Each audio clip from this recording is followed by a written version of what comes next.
Buenas noches. En estos momentos vamos a realizar este video con el fin de complementar la actividad número 2 de la materia estructura de datos. Para esta actividad vamos a ver lo que son arreglos unidimensionales. Todos los ejercicios se montaron en la aplicación de Java. Como podemos ver, entonces tenemos el primer ejercicio. El primer ejercicio nos habla de crear un arreglo unidimensional donde podamos generar 5 índices y en cada uno de esos índices generar unos datos requeridos. Tenemos que tener en cuenta que la clave es que los arreglos nosotros tenemos que conocer y entender que son estructuras, son índices que nosotros podemos llenar y que podemos definir mediante los comandos que tenemos en Java. Este primer ejercicio, como lo podemos observar, lo primero que nos dice es, lo primero que vamos a hacer es generar el arreglo con los 5 índices. Nosotros siempre lo primero que hacemos es darle un nombre al índice, pero también tenemos que definir qué tipo de datos vamos a almacenar en ese índice. No necesariamente tiene que ser varios datos, tipos de datos dentro de un mismo índice, no. Los índices, los arreglos, todos van a ser del mismo tipo de datos. Entonces es importante primero definir qué tipo de datos vamos a manejar. Le vamos a dar un nombre al arreglo. Luego de ese nombre vamos a definir cuántos índices o cuántas casillas podemos llenar dentro de ese índice. Luego de eso, pues damos un mensaje en pantalla donde le decimos al usuario cuáles son los datos que desea guardar o los números que desea guardar, y a través de un for, un bucle, le empezamos a llenar en cada índice, dependiendo el usuario, el número que digite, lo vamos llenando en su respectiva casilla. Al final imprimimos a través también de un for, de un ciclo for, empezamos a imprimir cada uno de esos índices. Ese es el primer ejercicio. Este segundo ejercicio es muy parecido. También nos pide que podemos llenar, que si podemos llenar un arreglo, realizar un arreglo de 5 índices o de 5 casillas. Pero en este caso, lo que nos piden adicionalmente es que los números se impriman, mostrar los números al final, los que se generen. Entonces, generamos el arreglo de los índices solicitados, como les comentaba, se ingresa el arreglo y dependiendo del tipo de datos que nos pide. Luego, a través del bucle for, llenamos ese arreglo, los 5 primeros dígitos los llenamos y luego los imprimimos en pantalla. Aquí hay que tener en cuenta que los estamos imprimiendo en orden descendente. Si, por ejemplo, el usuario los agregó del 1 al 5, entonces aquí van a mostrar del 5 al 1. Para eso, en el ciclo for, importante, cuando lo estamos haciendo, tenemos que decirle que vaya hasta la última casilla y empiece a disminuir a través de este integrador y empiece a disminuir y los empiece a mostrar en pantalla. El tercer ejercicio dice que debemos crear un arreglo donde se puedan leer 5 números por teclado, almacenarlos en un arreglo y a continuación realizar la media de los números positivos y la media de los negativos y contar cuántos ceros se teclearon. Es decir, de los 5 números que vamos a teclear, cuántos fueron positivos, bueno, cuántos fueron positivos y su media, cuántos fue la media de los negativos y cuántos ceros se digitaron. Entonces, para en sí este arreglo, pues lo primero que se tiene que hacer, como siempre, es generar. Aquí, como ya nos piden cálculos, entonces lo primero que tenemos que generar son las variables. Todo lo que sean promedios lo vamos a manejar con variables tipo float, porque es las que nos permiten manejar la mayor cantidad de decimales. Y lo que son enteros, eso sí lo podemos manejar con el tipo de datos índice. Ya después de definir estas variables, creamos entonces el arreglo.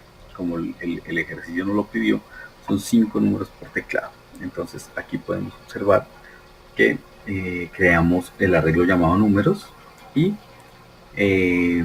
con 5 casillas. Luego le vamos a pedir al usuario que nos empiece a digitar esos 5 números. El usuario los puede digitar en el orden que quiera, como quiera, los dígitos que esa persona quiera, siempre y cuando sean enteros, porque definimos, perdón, siempre y cuando también tengan decimales, puede meter enteros y puede meter decimales. Ya cuando el usuario ingresa los 5 dígitos, entonces realizamos los cálculos de las variables para calcular la media. Entonces, como ya habíamos definido las variables, entonces generamos un condicional que cada vez que ingresemos un dígito, él nos va a reconocer si es igual a 0, entonces nos genera un conteo de los ceros en la variable que definimos. Si el valor que el usuario ingresó es mayor a 0, lo va a sumar en los que son positivos y fuera de eso va a hacer un conteo de los positivos para poder sacar el promedio. Y si por el contrario es negativo, o sea, es menor a 0, entonces va a sumar y va a afectar esas variables para la media de los negativos. Al final, ya después de hacer esto, realizamos los cálculos e imprimimos por pantalla cuánto fue los positivos, la media de los positivos, la media de los negativos y el conteo de los ceros.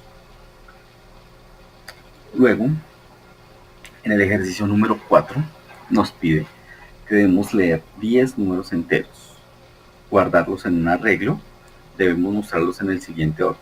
Muestra el primero, luego el último, luego el segundo, luego el penúltimo y luego el tercero, etc. ¿Listo? Entonces, aquí definimos el arreglo, como nos lo solicitan. Entonces, le damos un nombre al arreglo, definimos que tiene que ser de tipo entero y con 10 casillas. Luego, a través de este for, entonces le decimos que los almacene en el arreglo. Entonces, el usuario va digitando dónde los va almacenando. Y por último, a través de un condicional y de un ciclo for, le decimos que cada vez que él recorra el código, cada vez que recorra el arreglo, entonces primero va a digitar el primero y luego va al décimo y luego empieza a disminuir y luego empieza a aumentar para poder llenar el arreglo. Y nos va a salir entonces en este orden que nos lo pidieron. Ahora vamos a mirar el ejercicio número 5. En el ejercicio número 5 nos piden leer por teclado 2 tablas, es decir, serían 2 arreglos en este caso de 10 números cada uno. Nos pide que sean números enteros. Luego mezclar esas 2 tablas y generar una tercera tabla donde nos piden este orden, que el primer dígito sea del A, luego el primer dígito del B, luego el segundo del A, luego el segundo del B, etc. Así hasta llenar el tercer arreglo. Quiere decir que ese tercer arreglo sería no de 10, sino sería de 20. Llamamos entonces los tres arreglos, los definimos, van a ser números enteros y cada uno va a tener 10, a excepción del último, que este arreglo es el que va a contener A y AB. Todos los datos que tiene A y todos los datos que tiene B los va a incluir en C, pero en el orden de el primero del A y el primero del B. Y así sucesivamente. Luego le decimos al usuario que vamos a almacenar los datos de A y B, es decir, el arreglo que creamos de A y B, entonces empezamos a través de un ciclo for a que llene esas 3 casillas, no importa el orden, no importa cómo los digite el usuario, obviamente tienen que ser los números enteros. Él empieza a generar y a llenar cada una de las casillas o cada uno de los índices, tanto de A como de B. Cuando ya tenemos estos dos llenos, ahora debemos llenar es C, que sería la tabla que va a mezclar los dos arreglos. Entonces lo primero que hacemos es definir una variable J, que con esta J es la que nos va a ayudar a llenar la letra C, el arreglo C. Luego a través de un for le decimos que cuando esté en la posición 0 de C, del arreglo C, que es de la tabla 3, entonces vaya y nos trae y llene primero la posición 0 también de A. Hay que tener en cuenta que siempre las posiciones de los arreglos empieza por 0, no empieza por 1, sino empieza por 0. Luego pasa a la siguiente casilla y luego llena la siguiente casilla con la primera del B y luego vuelve y aumenta. Como es un ciclo for, entonces él vuelve y empieza el ciclo, pero entonces ya le aumenta 1 al integrador y entonces ya va a empezar a llenar es la segunda casilla de cada una de las tablas en la segunda, tercera, cuarta casilla, así sucesivamente hasta que complete la regla. Y ya por último, lo que va a hacer es imprimir el arreglo. Hay que tener en cuenta que ya no son 10 dígitos, sino son 20 dígitos y genera el llenado.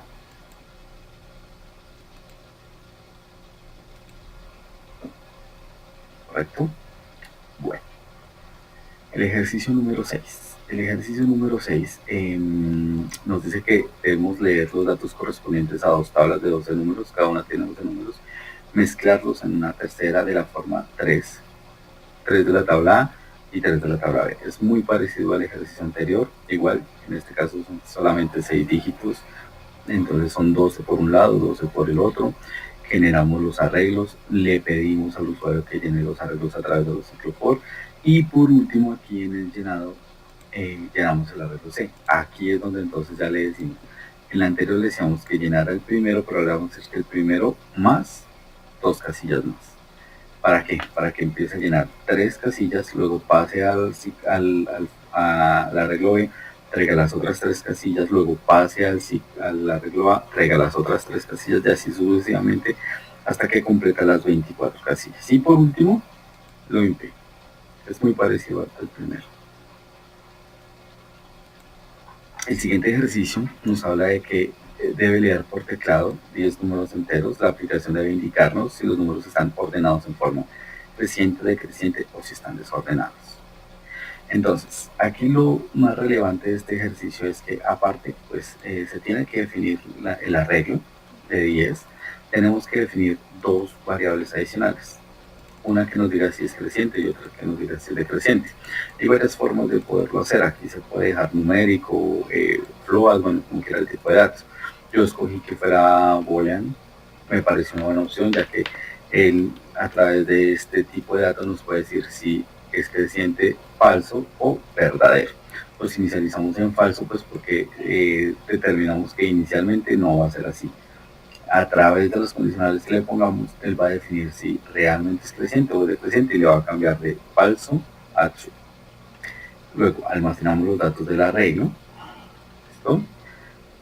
Y validamos entonces si es creciente o decreciente a través de un for. Entonces el for empieza a recorrer todas las casillas del índice, pero en cada una de esas casillas va a validar. Aquí valida la posición actual y aquí valida la siguiente posición. Si es menor, quiere decir que la posición 1 es menor a la posición 2, entonces quiere decir que está creciente, es true. Luego va a validar lo contrario, si es mayor. Si es mayor, entonces va a decir que es decreciente y va a ser true. ¿Listo? Teniendo esas dos variables ya llenas, entonces ya podemos definir que si creciente es true y decreciente es falso, entonces el arreglo es creciente. ¿Por qué? Porque siempre va a el siguiente número de cada índice es mayor. Entonces, determina que es creciente. Por el contrario, si es false y es true cuando es decreciente, entonces quiere decir que el arreglo viene en forma decreciente. Ahora, caso contrario, que no concuerda ninguna de las dos, ni sea creciente ni sea decreciente, entonces nos va a decir que el arreglo está desordenado. Listo. Luego venimos con el ejercicio número 8. El ejercicio número 8